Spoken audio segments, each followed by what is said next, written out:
ask you one by one to introduce yourselves to our audience and say a little bit about your areas of expertise. Hi, I'm Jaime Waydo. I work at Google on the self-driving car project, and I am a AI expert for today. Hi, I'm Jessica Cail. I'm a psychopharmacologist at Pepperdine University, and I tend to get a lot of the Marvel calls consulting about super soldiers and drugs that turn people super and stuff. Hi, I'm Ricardo Gil-da-Costa. I'm a neuroscientist, neurophysiologist. I work on, how the brain makes sense of everything you guys see around you, and neurotechnologies, brain-computer interfaces, and working on these recent problems in New York for quite some time. I'm Preston Dyches. I work at NASA's Jet Propulsion Laboratory, and the talk you saw earlier with the cool picture of Earth nestled in the rings of Saturn, I helped to process that image from the Cassini spacecraft a few years ago. Thank you so much. I'd like to start by talking a little bit about Iron Man, who seems like a paradox. When Iron Man first appeared upon the scene, making huge waves in the news, he was an unknown, a robot, an alien, but he soon unmasked himself and proved to be Tony Stark. Could have been Elon Musk, could have been anybody. Tony Stark decided to put together a super suit, and he moves now in these superhuman circles as an ordinary man. Clever, charming, admittedly sexy, an ordinary man. My question is, how? One suit of armor transforms him into a superhuman. What can you tell us as an expert in artificial systems about how that might be possible? So Tony Stark he's a billionaire, he's brilliant, incredibly brilliant guy, but at the end of the day, he's just a regular person. And so the incredible things that the Iron Man armors, and we've seen that there are a number of these systems that are heavily modified for different things, are engineered by him to give him these special capabilities. After all, I can't fly, neither can Tony Stark. One of the most important things I see when I look at the videos that they're all over the internet, you can see them, of him taking off really fast and stopping really fast, turning really fast, or even taking an impact from something being thrown at him, is the human body is not meant to take accelerations like that. Those forces are too intense, too great for our bodies to withstand. So that's why the armor, that's the nature of the armor. He has a masterful use of metal alloys, things like aluminum and titanium and gold and other things, that when you put two different metals together, they have different qualities than the original materials. And so that is one aspect of it, the armor itself. And then there are also systems. We don't know a whole lot about them because it's proprietary and he won't share with us, as much as we'd like to see what goes on inside. There must be systems inside that do things to help with the acceleration forces, like G-suits that pilots wear, fighter pilots, to help constrict the flow of blood so that it doesn't all pool in his extremities when he's taking off really fast or slowing down. So there must be systems like that, in addition to the systems that help with extra strength and other things like that. So it's engineering at its finest in one sense, but it's designed to give certain very specific capabilities that are needed for different missions. Well, one of the things that we think that it really is empowered all Iron Man suit is this brain-computer interface. We could talk about Tony Stark for a long time, but I assume this is PG rated, so let's not get into that. It's a colleague, which is fine. His brain-computer interface are okay. Ours are probably about the same or better, but let's not get into that. Anyway, so for the suit again, so you can really reduce response times, and in all these kind of aspects, as Preston was talking about, like as fast as you can go and change things, if you really basically hack in a way that you can have direct brain control. So if you use, for instance, electroencephalography, so brain waves, to control the suit with direct responses of attention or shifts, you can really produce, in terms of speed time responses, and have a different kind of control of the whole system. So he's effectively operating technology at reflex reaction times. Exactly, or pre-reflex, as you think about it, pretty much. Are the rest of us anywhere near having technology of this kind? We're getting there. Again, I won't talk about it as proprietary, but we're making some progress. Well, let's look at the other end of the range, because side by side with Tony Stark, Iron Man, we've seen human beings fighting without obvious augmentation technology. Captain America, as we've seen, seems to be, though human in appearance, legitimately superhuman in ability and speed and strength. And of course, there's the problematic scientist Bruce Banner and the things he's proved himself capable of. What do we know about the possibility of augmenting the biological human being as we've seen? Well, we know quite a bit about these guys, actually, since, this thing has become public knowledge and everything has been happening. So in terms of Hulk, we actually know that there's been changes on Hulk's brain, anatomical structural changes. So different areas of the normal human brain, as you go from Bruce Banner to Hulk, get changed. So for instance, your cerebellum gets actually amplified in case of Hulk. You know that he needs to do these very long jumps in space, and he needs to figure out what is in space. Some language-related areas on your temporal lobe gets reduced because he doesn't really talk, right? And other aspects like, limbic system, so related to emotional regulation. It's kind of humped up, as we've all seen quite a bit. So we know a bit about some of the anatomical structural changes for Hulk. In terms of Steve Rogers, aka Captain America these days, it's a different kind of brain effect. So as far as we can tell, it's a change on cognitivity. So there's actually something called synesthesia, which is very real, and it happens with a lot of normal humans. It's not a disorder, it's just a change, where you have alterations of brain connectivity on fibers, on areas that are typically not as connected to each other. That's what we've seen in Steve Rogers. We think that what a serum has done is basically take areas or neural networks that we think that Steve will activate quite a bit, related to empathy and thought about others, and basically exponentiate it, the connectivity between those areas. As a side, very cool side effect, you have also extra connectivity between motor areas and visual cortex. So you have these very quick, fast reflexes, which definitely help him in his job, I think. There's also genetic components and other things to it that Jets can maybe address. I'm glad we've switched over to talking about Captain America, because every time I talk about Stark, I get an inexplicable urge for shawarma. I don't know why. But in terms of the changes, the muscular changes we saw, we know that he was quite small, asthmatic, weakling, and then suddenly he's this sort of epitome of a godlike person. But he was a person who started out as a regular person. And we enhanced him in some way. At first we were trying to figure out, as scientists and as a pharmacologist, I was trying to figure out why and how they changed him, and was it a steroid or what was it? But I think you heard a speaker earlier talking about CRISPR, and I suspect that they were just first to that table. It is basically something that they've discovered from the warfare between bacteria and viruses. And when a bacteria catches a virus, if it survives it, it saves that little DNA code that it got hijacked from that virus, and it keeps it in a little storage area to just remember this was a bad guy in the past, this was a cootie, and a technical term, cootie.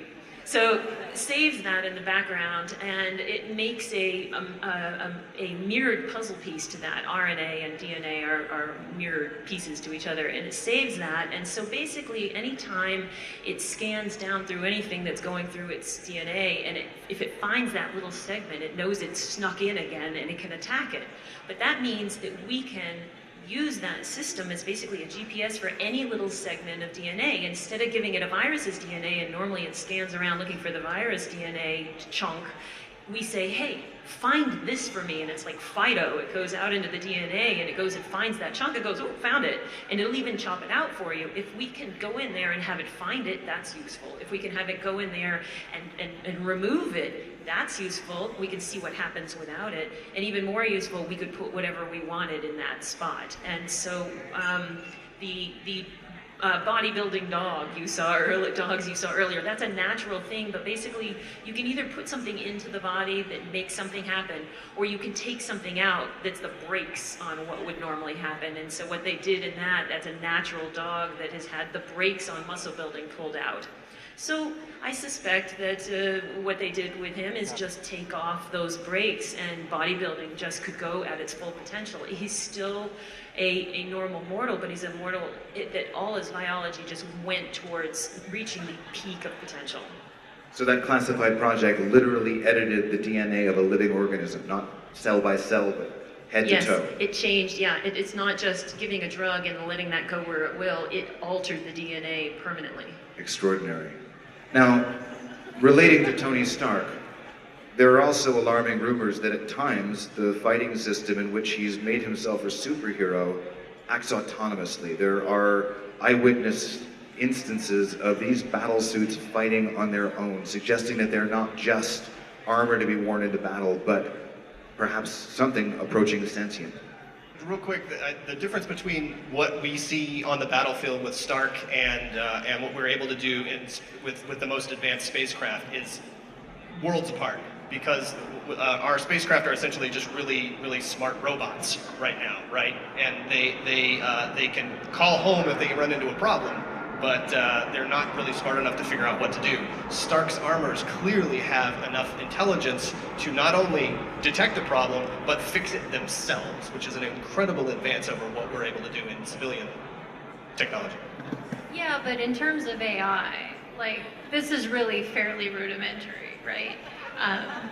You look at it, the way that AI works is the same way that you teach your toddler how to be a person in this world, right? And so it is all with training data, and Tony gives his robots training data on how to fight. Great. But if you look at the experiences that they get, they're very, very limited, right? Like, if you look more at the self-driving car technology, we drive 2 million miles in full autonomy, and we can experience all of the different things in the environment, and so we can actually train these vehicles to do things that are very, very intelligent and actually solve that next part of the problem, which is how do I react to humans in my world. If you look at what Tony's robots are doing, they're not doing anything near that. They're basically like, go shoot 'em up robots and, you know, woo-hoo. So you're saying you choose the time and the task and you will mop the floor with Iron Man. Yes. All right. Taxis at dawn. Mic drop. Well, let me ask you a darker question, because the tragic events of Sokovia are said by some to have resulted from a runaway experiment where an autonomous fighting system like the AI that drives Stark's armor actually growing its database and its neural net exponentially to become possibly autonomous, Turing complete. Are there safeguards that we need to be putting in place as we develop our own artificial intelligences to prevent or stave off a repetition of those dark events? You know, I think that the same way we as parents teach our children to grow up and be decent human beings, we have to think about teaching our robots how to behave ethically and reasonably in this world. And I think that you really start with the training data that you're providing them, and you know, they can only grow up to the information that you're providing them. So you're saying we actually teach an artificial intelligence much the way we teach children? Absolutely, it's the exact same way. So you as a parent, you as an AI programmer, you're doing basically the same thing. So Ultron was badly parented. That's what it Yes. comes down to. Yes. Preschool for AIs, and we're there.